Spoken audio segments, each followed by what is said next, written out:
Hello everyone, हम discuss करने जा रहे हैं क्लास 6 साइंस का चैप्टर नंबर 9 जिसका नाम है the living organisms characteristics and habitat. क्या कभी आप कहीं घूमने के लिए गए हैं ट्रिप पर? फॉर एग्ज़ाम्पल, क्या आप कभी माउंटेन्स के एरिया में गए हैं घूमने के लिए? वहाँ का एनवायरनमेंट कैसा होता है? कोल्ड। और वहाँ के अगर आपने ट्रीज़ को ऑब्ज़र्व किया होगा तो आपको ट्रीज़ मिलते हैं, ओक्स, पाइन्स और देवदार की ट्रीज़। अगर आपने राजस्थान की साइड में विजिट किया होगा तो आपने देखा होगा वहाँ पर बहुत सारे हॉट डेजर्ट्स होते हैं and also cactus plant.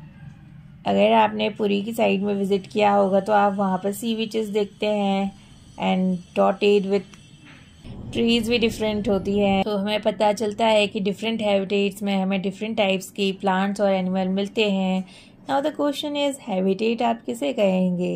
Habitat का मतलब क्या होता है? Habitat means the place where organisms live.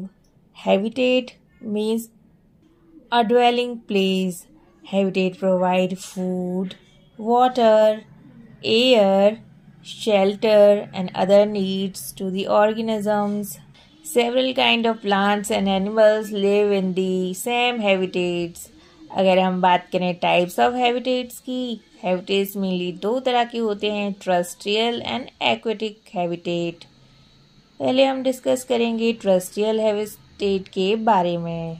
If we talk about terrestrial habitats, plants and animals that live on land, उसी को हम बोलते हैं टर्रेस्ट्रियल हैबिटेट। एग्जाम्पल के तौर पर forest, grassland, desert, coastal, mountain, tree zones. If we talk about aquatic plants and animals that live in water, इसी को हम बोलेंगे aquatic habitats। एग्जाम्पल के लिए lakes, rivers, oceans, these are the example of aquatic habitat। अब हम discuss करेंगे biotic component और एबायोटिक कंपोनेंट्स के बारे में। First we will discuss about biotic components. The organism, both plants और animal living in a habitat, इन्हें कहते हैं हम बायोटिक कंपोनेंट्स। अगर हम बात करें एबायोटिक कंपोनेंट्स के बारे में, mainly it consist non living things such as rock, soil, air and water. अब हम बात करेंगे एक्लिमेटाइजेशन के बारे में। There are some changes that can happen in an organism over a short period of time to help them adjust to some changes in their surroundings. For example, if we live in the plains and suddenly go to the high mountain region, we may experience difficulty in breathing and doing physical exercise for some days. We need to breathe faster when we are on high mountains. After some days, our body adjusts to changed condition on the high mountains.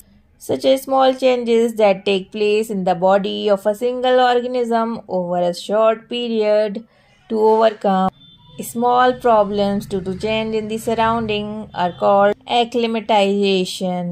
अब हम discuss करेंगे कि adaptation क्या होती है।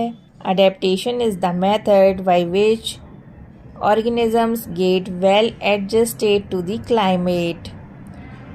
Adaptation does not take place in a short time because the abiotic factor of a region also changes very slowly. Those organisms which cannot adapt to these changes die and only the adapted one survives.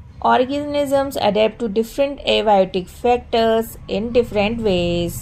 This results in a wide variety of organisms in a different habitats.